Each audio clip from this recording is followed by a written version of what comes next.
हम्म तो देखो sound produce कैसे होता है। कोई भी बॉडी जब वाइब्रेट करती है तो साउंड प्रोड्यूस होती है ना। तो एक बॉडी का वाइब्रेशंस क्या प्रोड्यूस करता है, साउंड। ठीक है, तो आप देखो इसको मैंने यहाँ लिख दिया, when a body vibrates it produces sound. Correct. अब इस स्टेटमेंट को ध्यान से समझते हैं। Vibration of particles of the surrounding medium, ये कहना क्या चाह रहा है। तो समझो जैसे ये एक बॉडी है, ओके, है ना, और ये वाइब्रेट की अप एंड डाउन, है ना, वाइब्रेशंस में है। इससे क्या प्रोड्यूस होगा, साउंड। लेकिन जो लिसनर है वो कहाँ पे है, वो यहाँ पे। ओहो, लिसनर जो है वो यहाँ पे है। करेक्ट। तो इस तक साउंड आएगी कैसे, प्रोडक्शंस तो हो गई वाइब्रेशंस की वजह से। ये जो वाइब्रेशंस हैं बॉडी की, इससे साउंड प्रोड्यूस तो हो गया, लेकिन यहाँ तक आएगी कैसे। तो इस बॉडी के सराउंडिंग में यहाँ पे क्या है, एयर है चारों तरफ, है ना। तो ये जो एयर के मॉलिक्यूल्स हैं, जो एयर के पार्टिकल्स हैं, वो क्या करते हैं, वाइब्रेट करते हैं। और उनकी वाइब्रेशंस की वजह से जो साउंड है वो लिसनर की ईयर तक आती है ना। तो मतलब क्या हो गया, अगर एक बॉडी वाइब्रेट कर रही है तो वो साउंड प्रोड्यूस करेगी। और सराउंडिंग्स के जो पार्टिकल्स हैं वो वाइब्रेट करके क्या करते हैं, साउंड को प्रोपागेट करते हैं, साउंड को ट्रैवल करने में हेल्प करते हैं एक पॉइंट से दूसरे पॉइंट्स में। इसी तरह अगर एक ऑब्जेक्ट वाटर के अंदर वाइब्रेट कर रही है तो क्या होगा, वाटर जो है वो सराउंडिंग्स में आती है, वाटर के मॉलिक्यूल्स वाइब्रेट करेंगे और साउंड को एक पॉइंट से दूसरे पॉइंट तक लेके जाएंगे, है ना। सिमिलरली कोई सॉलिड भी हो सकता है। ओके,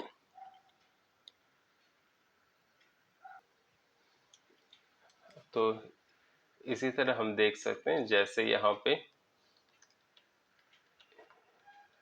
एक बंदा है ना, और ये क्या है, बोलने वाला मतलब स्पीकर। क्लियर। और यहाँ एक दूसरा आदमी है, ओके, ये क्या है, लिसनर है, लिसनर, है ना। तो देखो ये क्या करेगा, इसकी जो गले में क्या होती है, एक एरिया होती है जिसको हम बोलते हैं वॉइस बॉक्स, है ना, या आप उसको कह लो लेरिंग्स। ओके, तो वहाँ से साउंड प्रोड्यूस होती है ना। और जो हमारी लिप्स की आगे की एरिया है, यानी जो स्पीकर की लिप्स की आगे की एरिया है, वहाँ पे जो एयर होंगे, एयर के मॉलिक्यूल्स होंगे, वो क्या होंगे, प्रेशर रिसीव्स करेंगे, है ना। और वही प्रेशर उस एयर के आगे की लेयर में जाएगी, है ना। फिर ये प्रेशर इसके आगे फर्दर आगे की लेयर में जाएगी और इस तरह से ये कहाँ तक पहुंचेगी, लिसनर के ईयर ड्रम तक। और यहाँ जो लिसनर के ईयर के ऊपर प्रेशर आएगी विंड की, वो कन्वर्ट किस में हो जाएगी, साउंड एनर्जी में। फिर से मैं बोल दूं, जब भी आप बोलते हो या एक स्पीकर बोलता है तो उसकी लिप्स की जो आगे की एयर होती है उसमें क्या होती है, वाइब्रेशंस प्रोड्यूस होती है। और अब क्या होगा, जो लिप्स की आगे की एयर है वो अपनी आगे की एयर की लेयर को वाइब्रेट करेगी और ये प्रोसेस चलता रहेगा, कहाँ तक, लिसनर की ईयर ड्रम तक, है ना। अभी हम देखते हैं दूसरी चीज, जो साउंड है ना वो वैक्यूम में ट्रेवल नहीं करती, है ना। साउंड कहाँ ट्रेवल करती है, मीडियम में, है ना। ओके, मीडियम कुछ भी हो सकती है, मीडियम, सॉलिड, लिक्विड और गैस, कुछ भी हो सकती है। सबसे ज्यादा जो स्पीड होगी वो किस में होगी, सॉलिड में होगी, और उसके बाद लिक्विड में, एंड देन गैसेस में। क्लियर। वैक्यूम में साउंड ट्रेवल ही नहीं करेगी, मतलब उसकी स्पीड क्या हो जाएगी, जीरो हो जाएगी। ओके, तो इससे क्या पता चलता है, साउंड को ट्रेवल करने के लिए एक मीडियम की रिक्वायरमेंट है।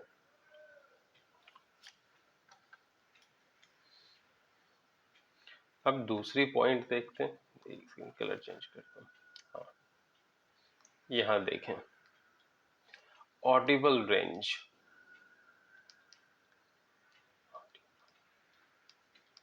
Range for human being, human being.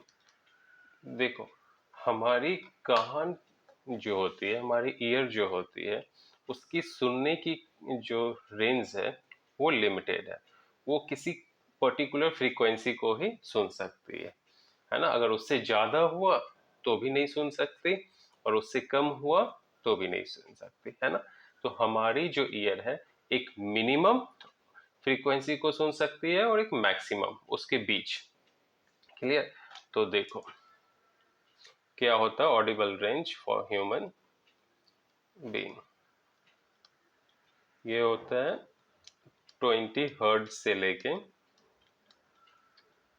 20 kilo hertz. Kilo का मतलब होता है 1000, इसी को क्या बोल सकते हैं, 20,000 हर्ट्ज। और हर्ट्ज क्या है, फ्रीक्वेंसी की एसआई यूनिट। ओके, मैं फिर से रिपीट कर दूं, जो ऑडिबल रेंज होती है ह्यूमन बीइंग के लिए वो 20 हर्ट्ज से लेके 20 किलो हर्ट्ज तक होती है। क्लियर। 20 हर्ट्ज से कम फ्रीक्वेंसी की साउंड को हम नहीं सुन सकते, और 20 किलो हर्ट्ज से ज्यादा फ्रीक्वेंसी की जो साउंड होगी उसे भी हम नहीं सुन सकते। ठीक है। तो अगर 20 हर्ट्ज से कम फ्रीक्वेंसी की जो साउंड होगी, है ना, याद रखें 20 हर्ट्ज से कम फ्रीक्वेंसी की जो साउंड होगी उसको क्या बोलेंगे, उसको बोलेंगे इंफ्रासोनिक,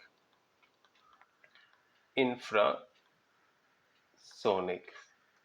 साउंड। ठीक है, मैं आगे थोड़ा कर दूं। और 20 हर्ट्ज से ज्यादा की 20 kilo hertz, sorry 20 kilo hertz से ज्यादा की जो फ्रीक्वेंसी होगी उसको हम क्या बोलेंगे, अल्ट्रासोनिक।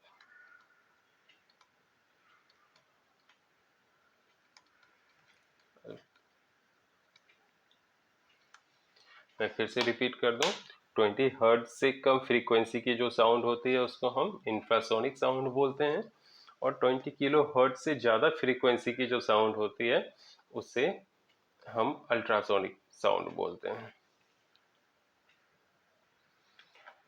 तो अब हमारे पास सोचो 3 फ्रीक्वेंसी है ना, एक या 3 साउंड बोल लो, एक अल्ट्रासाउंड है, दूसरा इंफ्रा इंफ्रासाउंड या इंफ्रासोनिक साउंड, है ना, अल्ट्रासाउंड या अल्ट्रासोनिक साउंड। ठीक है, इंफ्रासाउंड। और तीसरा ऑडिबल साउंड, ऑडिबल साउंड। ये 3 साउंड्स हैं। अगर तीनों एक ही मीडियम, जैसे कि एयर है, एयर में ट्रेवल कर रही है, तो तीनों की स्पीड भी क्या होगी, सेम होगी। अगर मीडियम एक है तो साउंड की स्पीड क्या होगी, सेम होगी, फ्रीक्वेंसी चाहे कुछ भी हो। ओके।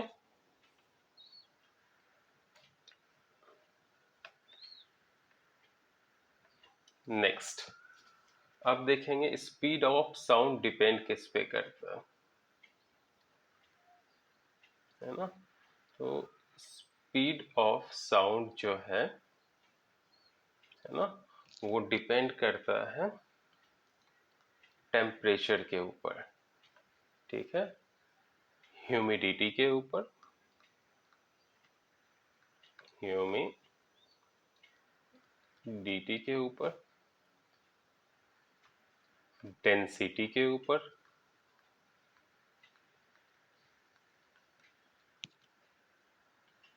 और किस पे डिपेंड नहीं करता है, change in pressure. Delta P से किसको डिनोट करते हैं, चेंज इन प्रेशर। इस पे साउंड की स्पीड डिपेंड नहीं करती है। क्लियर हो गया? तो अगर टेम्परेचर जो है वो बढ़ेगा ना, तो साउंड की स्पीड क्या हो जाएगी? बढ़ जाएगी। अगर ह्यूमिडिटी बढ़ेगी तो भी साउंड की स्पीड बढ़ जाएगी।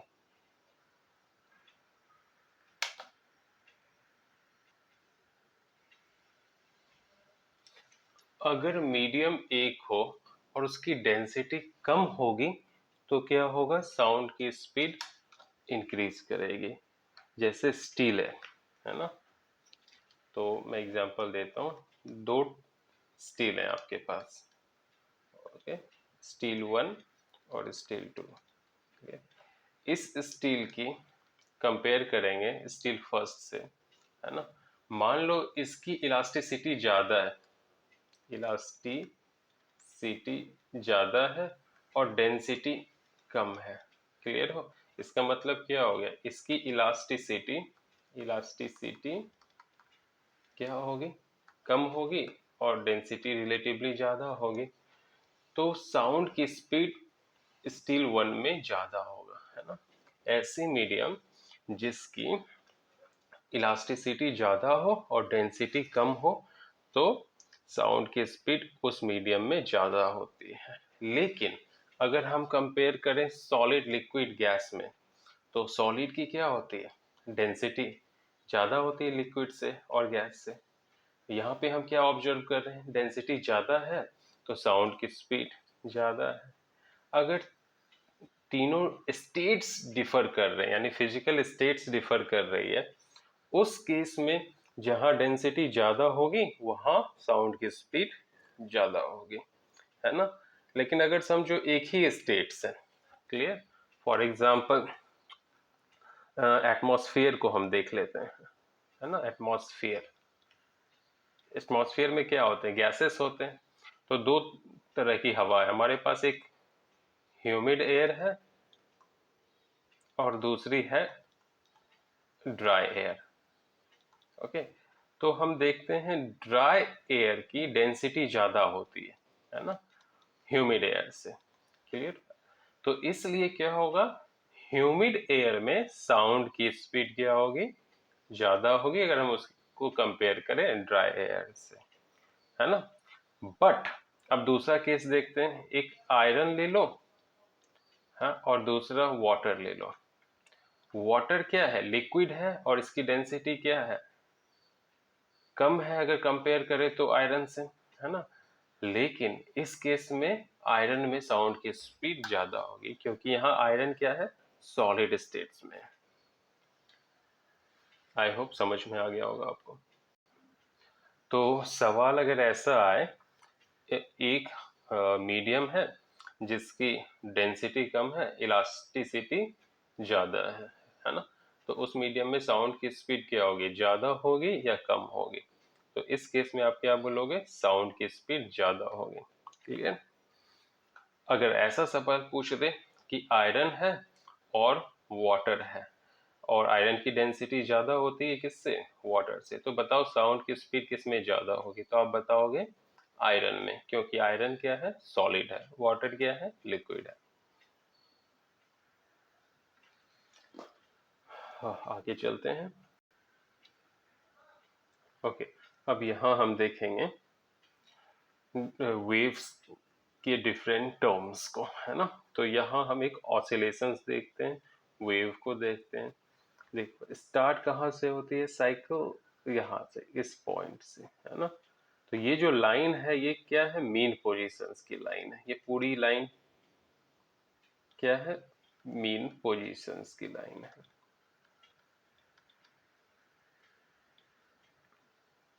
ओके, तो यहाँ से वेव स्टार्ट होगी और ये ट्रैक फॉलो करेगी। ये देखो, ओके, और यहाँ आ गई, मतलब ये एक साइकिल कंप्लीट हो गई, है ना? क्लियर हो? तो एक साइकिल कंप्लीट करने में, मतलब यहां से यहां जाने में जो टाइम लगेगा उसको क्या बोलते हैं, टाइम पीरियड। करेक्ट। ओके। और ये जो पॉइंट है यहाँ से यहाँ, इसको क्या बोलते हैं, एम्पलीट्यूड। मैं पेंडुलम का यूज करके आपको एक्सप्लेन करता हूँ, ज्यादा बेटर रहेगा।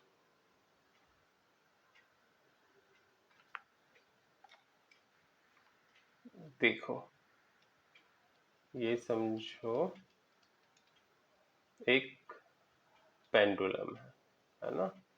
तो ये जो पेंडुलम की क्या है, ओरिजिनल पोजीशंस, इसी को क्या बोलते हैं, इक्विलिब्रियम पोजीशंस या mean positions, mean positions.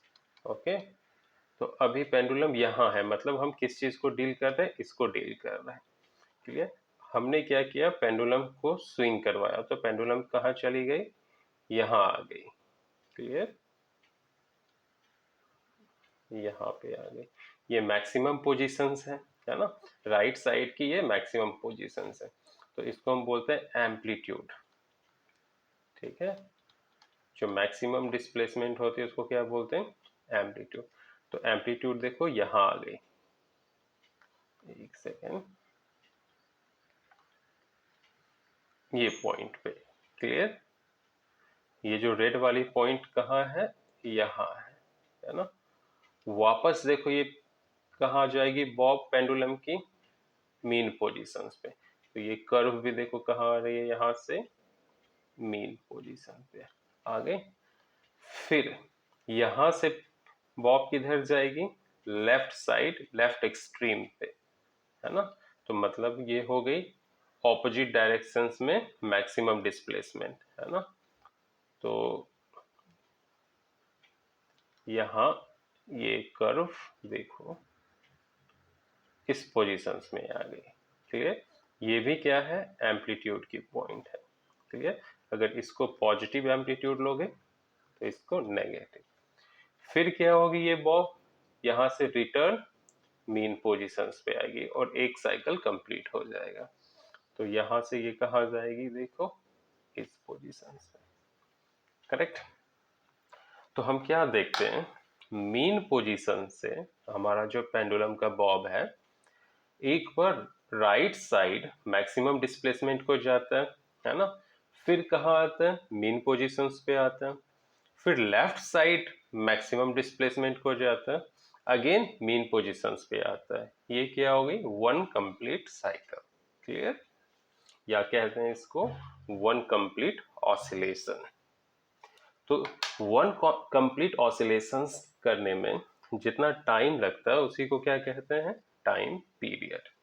Okay.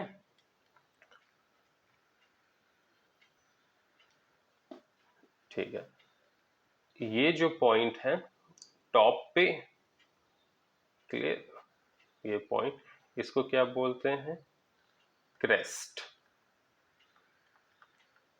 और ये जो बॉटम में मैक्सिमम पॉइंट है इसको क्या बोलते हैं, ट्रफ। ठीक है। ओके। एक सेकेंड में, एक सेकेंड में पार्टिकल जितनी वाइब्रेशंस कंप्लीट करती है उसको क्या बोलते हैं, फ्रीक्वेंसी, है ना। एक सेकेंड में पार्टिकल जितनी ऑसिलेशंस, जितनी वाइब्रेशंस कंप्लीट करेगी उसको क्या बोलेंगे, फ्रीक्वेंसी। तो एक साउंड वेव का एम्पलीट्यूड क्या होता है, जब एक साउंड वेव ट्रेवल करती है एक मीडियम में और जो मीडियम के पार्टिकल्स हैं वो मैक्सिमम डिस्प्लेसमेंट पे जाते हैं किसी भी साइड, मीन पोजीशंस के किसी भी साइड, उसको हम क्या बोलते हैं, एम्पलीट्यूड ऑफ द वेव। तो कैसे डेफिनेशंस बनाएंगे, कुछ इस तरह से बोल सकते हैं, when a sound wave travels in a medium, the maximum displacement of the particle of the medium on either side of its mean position is called the amplitude of the sound wave. Okay. तो ये हो गई। फिर हमारा next क्या है, की terms, time period. Okay, time period को कैपिटल टी से डिनोट करते हैं, एम्पलीट्यूड को कैपिटल ए से। टाइम पीरियड क्या होगा, एक ऑसिलेशंस कंप्लीट करने में जितनी टाइम लगती है, तो क्या बोलोगे इसको, the time taken by the particle of the medium to complete its one oscillation is called the time period of the sound wave. और टाइम पीरियड की एसआई यूनिट क्या होती है, सेकेंड। इसकी एसआई यूनिट क्या होती है, सेकेंड। नेक्स्ट टर्म्स हमने क्या स्टडी किया था, फ्रीक्वेंसी को। ओके, फ्रीक्वेंसी क्या थी, एक सेकेंड में जितनी साइकिल्स कंप्लीट करती है एक बॉडी, या कह लो जितनी वाइब्रेशंस कंप्लीट करती है, जितनी ऑसिलेशंस कंप्लीट करती है, उस नंबर को क्या बोलते हैं, फ्रीक्वेंसी।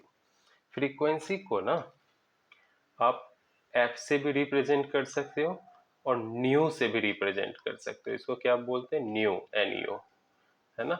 बुक न्यू यूज करती है, लेकिन आप एफ यूज करो, क्योंकि न्यू और वी में कंफ्यूजन हो जाएगी। वी क्या है, स्पीड ऑफ साउंड। ओके, तो बेटर रहेगा आप हमेशा एफ यूज करो फ्रीक्वेंसी के लिए। क्लियर। फ्रीक्वेंसी की एसआई यूनिट तो पता ही है, हर्ट्ज होती है। तो अब हम डेफिनेशन बनाते हैं फ्रीक्वेंसी की। तो क्या होगा, the number of vibrations made by the particle of the medium in 1 second is called the frequency of the sound wave। और जो फ्रीक्वेंसी होती है वो डिपेंड करती है सोर्स के ऊपर, यानी बॉडी जो वाइब्रेट कर रही है। ठीक है, तो जो साउंड की फ्रीक्वेंसी होती है बॉडी की वाइब्रेशंस की फ्रीक्वेंसी के इक्वल होती है। यानी आप ऐसा बोल सकते हो, एक बॉडी जिस फ्रीक्वेंसी पे वाइब्रेट कर रही है वही उस बॉडी से प्रोड्यूस साउंड की फ्रीक्वेंसी होगी। वापस आते हैं पिक्चर के ऊपर और अंडरस्टैंड करते हैं वेवलेंथ को। जो वेव है, ओके, ये यहां से यहां क्या है, वन साइकिल। वन साइकिल में या वन टाइम पीरियड में वेव जितनी डिस्टेंस कवर करेगी उसी को क्या कहते हैं, वेवलेंथ, है ना। और दूसरा क्या है, क्रेस्ट टू क्रेस्ट। ये एक क्रेस्ट है और ये एक क्रेस्ट है। क्रेस्ट टू क्रेस्ट की जो बीच की डिस्टेंस है उसको भी हम क्या बोलते हैं, वेवलेंथ। ओके, या ट्रफ टू ट्रफ, एक यहाँ देखो पॉइंट, दूसरी पॉइंट यहाँ, ट्रफ टू ट्रफ की बीच की जो डिस्टेंस है उसको भी क्या बोलते हैं, वेवलेंथ, है ना। तो आते हैं नीचे,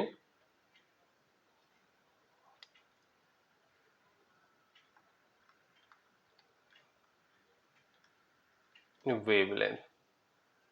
वेवलेंथ को किससे रिप्रेजेंट करते हैं, लैम्डा से, है ना। और इसकी एसआई यूनिट क्या होती है, मीटर।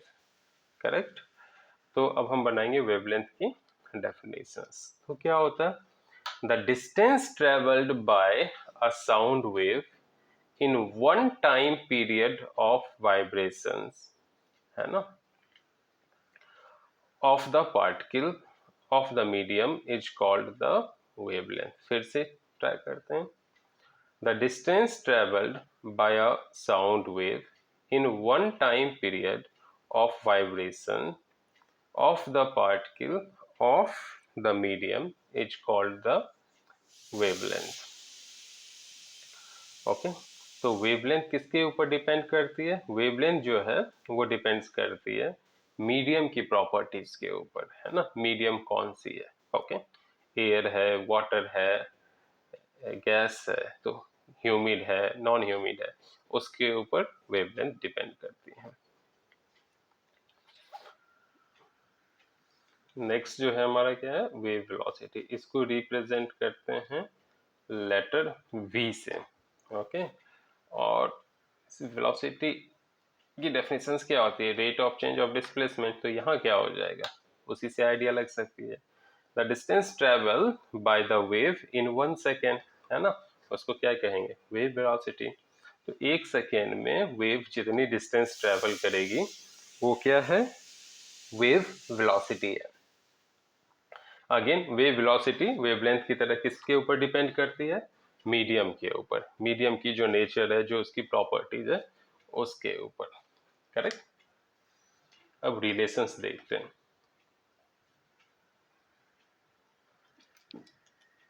देखो रिलेशन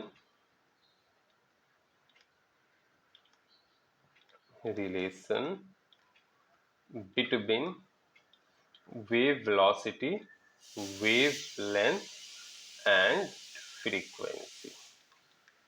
ओके, जो वेव वेलोसिटी होती है ना, वो प्रोडक्ट होता है वेवलेंथ और फ्रीक्वेंसी का।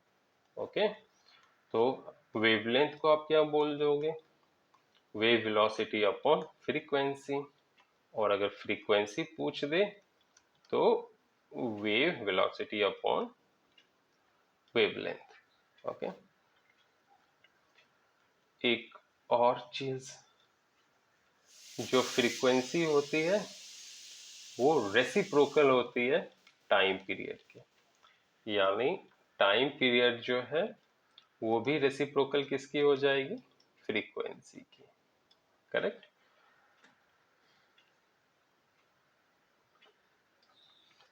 ओके, तो अब हम स्टडी करेंगे डिफरेंस बिटवीन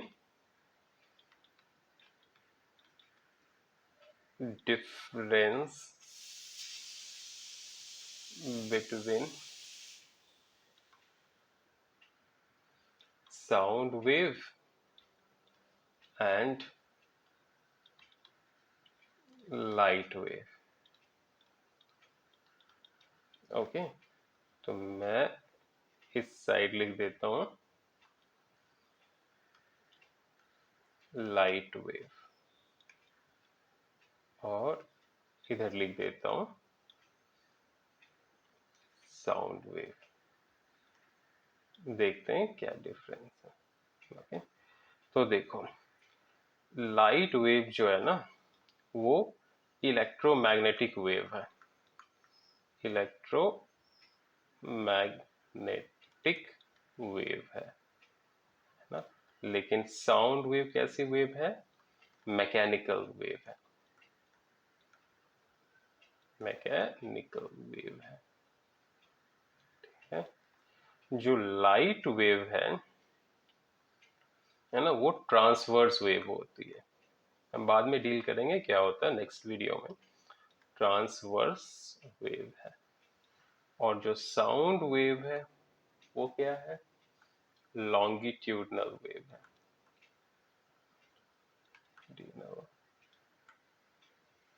वेव है, ठीक है। लाइट वेव की जो स्पीड होती है वो वैक्यूम में 3 × 10⁸ मीटर पर सेकेंड होती है।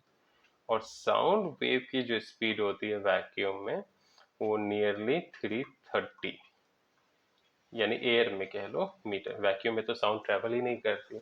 लाइट की स्पीड जो एयर में होती है वो क्या होती है, 3 × 10⁸ मीटर पर सेकेंड। और साउंड की क्या होती है, 330 मीटर पर सेकेंड।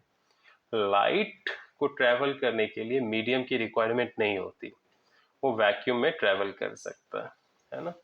तो मैं थोड़ा सा इसको ऊपर ले लूं। तो लाइट वेव क्या है, कैन ट्रेवल इन वैक्यूम, है ना। But sound wave can't travel, है ना, कांट ट्रेवल इन वैक्यूम। मतलब क्या हो गया, इसको मीडियम की जरूरत है। लाइट वेव मीडियम में भी ट्रेवल कर सकती है, वाटर में ट्रेवल कर सकती है, एयर में ट्रेवल कर सकती है ना। ट्रांसपेरेंट मीडियम होना चाहिए। ओके, और नहीं है तो भी ट्रेवल कर सकती है। बट साउंड वेव क्या है, वो हमेशा मीडियम में ही ट्रेवल करेगी। ओके, तो ये डिफरेंस थे लाइट वेव और साउंड वेव में।